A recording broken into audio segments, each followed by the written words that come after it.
মাঘী পূর্ণিমার পূর্ণ তিথিতে শীতলা মায়ের স্নানযাত্রা উপলক্ষে আজকের আমার এই ভ্লগ। তো হ্যালো এভরিওয়ান, আমি মৌমিতা চলে এলাম নতুন আরও একটা মিনি ভ্লগ নিয়ে। আর প্রথমেই দেখো রাস্তা ভালো করে পরিষ্কার করা হচ্ছে আমাদের এখানে।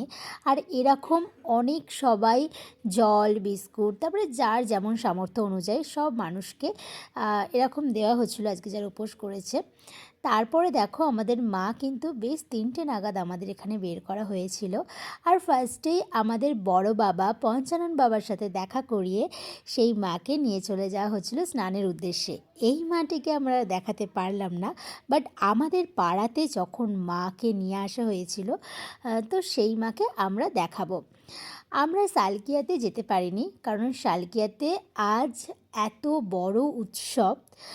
আমাদের এখান থেকে অনেক কাছে সালকিয়া, আর আমরা আজকে তাও যেতে পারিনি, কারণ মা না টানলে আমরা যেতে পারবো না কখনোই। আর এখানে দেখো পায়েল হাই করছে, ও আমার বন্ধু হয়, দূর থেকে আমার ভ্লগ হচ্ছে ও বুঝতে পেরে গিয়েছিল যার জন্য। আর আমাদের পাড়া থেকে কিন্তু অনেক মা যায়, মানে ধরুন শীতলা মায়েরা তো অনেকগুলো বোন, আর এখন আসছে বড় শীতলা মা। তোমরাও দর্শন করে নাও মাকে।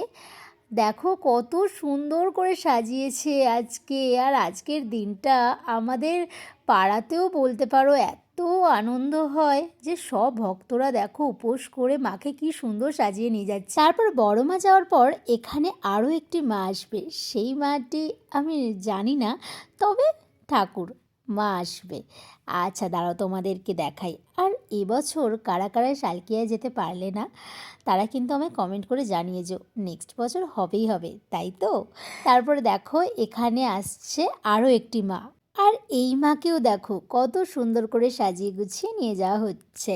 আচ্ছা আপনাদেরও পাড়াতে কি এইরকম শীতলা মা স্নান যাত্রার জন্য যায়? আমাদের পাড়াতে কিন্তু প্রত্যেক বছরই এরকম মাকে সাজিয়ে গুছিয়ে স্নানের জন্য নিয়ে যাওয়া হয়। আর আমার মা বলে যে এই দিনটা অনেক শুভ একটা দিন, যার জন্য অনেক ভক্তরা আজকের দিনে উপোস করে মায়ের কাছে মন থেকে কিছু প্রার্থনা করলে সেটা কিন্তু মা ফেরায় না, মা কিন্তু অবশ্যই দেয় সেই জিনিসটা। আমারও খুব ইচ্ছা আছে জানেন তো, যে এরকম মায়ের জন্য উপোস করে মাকে পুজো দেব। জানি না কবে সেই ইচ্ছেটা পূরণ করবেন, মা চাইলে অবশ্যই সেটি হবে। আর এখানে এই মাকেও বড় বাবার কাছে দর্শন করিয়ে এবারে স্নানের জন্য নিয়ে যাওয়া হচ্ছে।